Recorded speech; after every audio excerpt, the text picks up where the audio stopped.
কেইটামান দিন বাকী আছে আৰু তাৰ পিছত কিন্তু অযোধ্যাৰ যিখন ৰাম মন্দিৰ আছে ৰাম মন্দিৰ কিন্তু উদ্ঘাটন হ'ব আৰু তাৰ প্ৰাক মুহূৰ্তত কিন্তু বিভিন্ন ঠাইত কিন্তু পূজা অৰ্চনা আৰম্ভ হৈছে ৰামক উৎসৰ্গ কৰি আৰু এনেদৰে কিন্তু কৰিমগঞ্জতে কিন্তু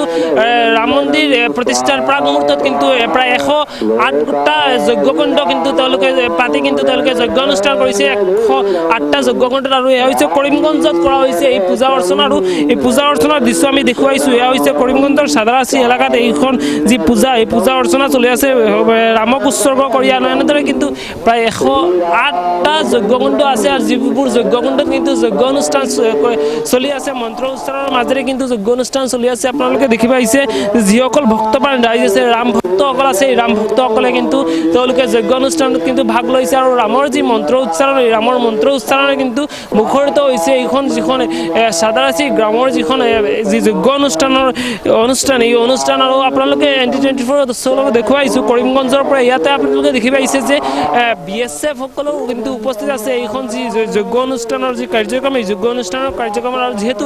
ৰাম মন্দিৰ উদ্ঘাটন কৰা হ'ব কিছুমান দিনৰ পিছত আৰু তাৰ প্ৰাক মুহূৰ্তত কিন্তু তেওঁলোকে অনুষ্ঠান পাতি আছে আৰু তেওঁলোকৰ এই যজ্ঞ অনুষ্ঠানৰ যি বিষয় প্ৰায় 108টা যজ্ঞকুণ্ডত কিন্তু যি যজ্ঞ অনুষ্ঠান পতা হৈছে এই যজ্ঞ অনুষ্ঠানৰ বিষয়ে কৰ্মকৰ্তাৰ সৈতে মই জানিবলৈ যত্ন কৰিম কি ক'ব আপোনালোকৰ যজ্ঞ অনুষ্ঠান এইটো আমাদের প্রাচীন বড় আখড়া বলি কয় মোটামুটি 700 বছর পুরানা প্রাচীন একটা আখড়া যেটু বড় আখড়া বলি জানি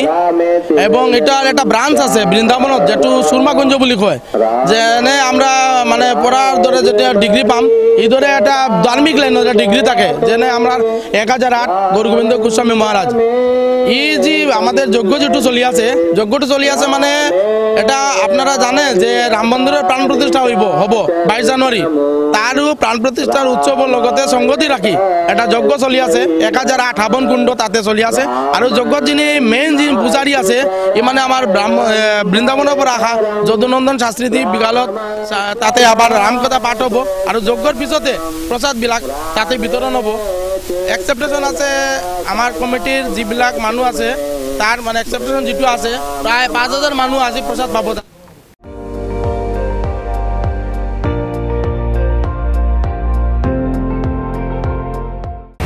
আপুনি চাই আছে ND24